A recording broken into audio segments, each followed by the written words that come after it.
Thank you, Javon. A pleasant good night to all of our viewers. We start tonight's regional news with news coming out of Barbados. A screaming prankster and his friend who barged into a church disrupting its service last week and scaring members have been condemned by the minister for the social media antic.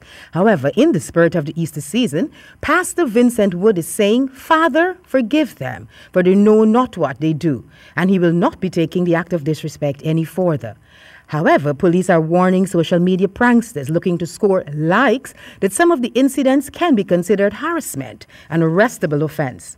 Last Wednesday night, while members of the Emmanuel Baptist Church on President Kennedy Drive, St. Michael, Barbados, were in the midst of hymn singing, a young man burst into the church, jumping, waving, and shouting in the aisle, while another man filmed his actions.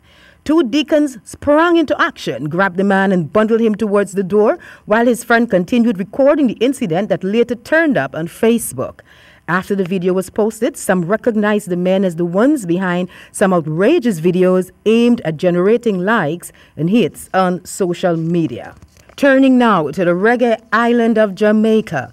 "Daddy, don't kill mommy" was the earnest cry of a 12-year-old girl when her father chased her mother and shot her before killing himself on Waltham Park Road yesterday. Prior to beseeching her father, the girl had told her mother to run, when moments later she cried, "Daddy, kill mommy," as she bolted along Woodpecker Avenue onto Willow Drive, where her mother, Ruleen Clark Gowans, had been living since January when she moved out of the matrimonial house in Portmore, St. Catherine.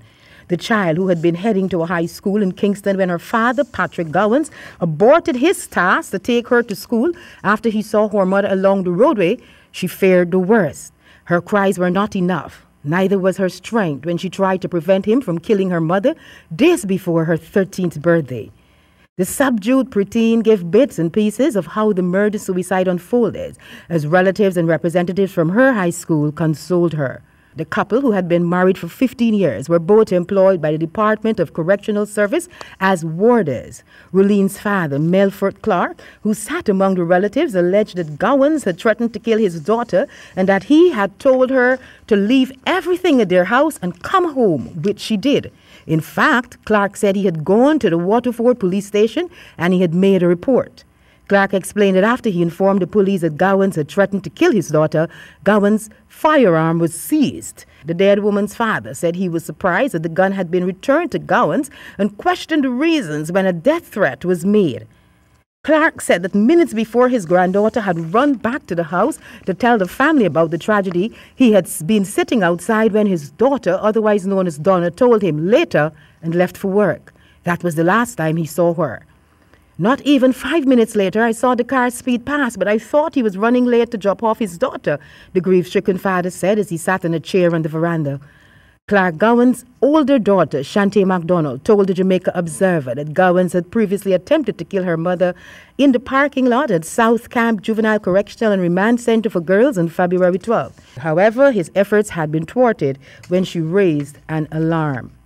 The 24-year-old, who last spoke with her mother Tuesday night before she retired to bed, said the relationship between her mother and stepfather had become more toxic when she moved out of their home in late January. According to MacDonald, her mother was a jovial, honest, and hardworking woman who stood up for herself and did not receive this type of debt. Still in Jamaica, 3 prominent local ministers of religion who are marriage officers have made it clear that they have no intention of performing any such ceremony should Jamaica head down the path the Cayman Islands seems headed. In a March ruling, which many believe could impact the wider region, Cayman's Chief Justice, Jamaica-born Anthony Smiley, ruled that same-sex marriage could legally take place in the British Overseas Territory. Once a dependency of Jamaica, the Cayman Islands came under direct British rule after Jamaica declared independence in 1962. The Cayman Islands still has strong ties to Jamaica, with many churches in the two countries linked under one umbrella group. A court of appeal yesterday halted any such planned marriage pending an appeal of the Chief Justice's ruling. Speaking with the Gleaner, the Reverend Junior Rotti, pastor at Agape Christian Fellowship in Falmouth, Trelawney, the Reverend Norva Rodney, the incoming president of the Jamaica Baptist Union, and the Reverend Davewin Thomas of the Burchell Baptist Circuit in Montego Bay all said an emphatic no when asked if they would officiate a same-sex wedding. Reverend Kerwin Curlew, the first female president of the 169-year-old Jamaica Baptist Union, was non-committal, laughing heartily when the question was posed to her, but nonetheless declined to give a comment. The Bible speaks of man and woman, not group. So in relation to marriage, I am following the Bible. I will not be officiating in any same-sex marriage, says Broughty. In explaining his stance, should Jamaica decide to follow same-sex marriages in the future, he says, if it means losing my marriage license, then they can have it. Rodney, who made it clear that she was speaking for herself and not the church, said she would rather give up her life than to participate in something she says goes against her Christian principles. Section 61 of the Offense Against the Persons Act, 1864 in Jamaica, criminalizes the abominable anal sex, consensual or otherwise.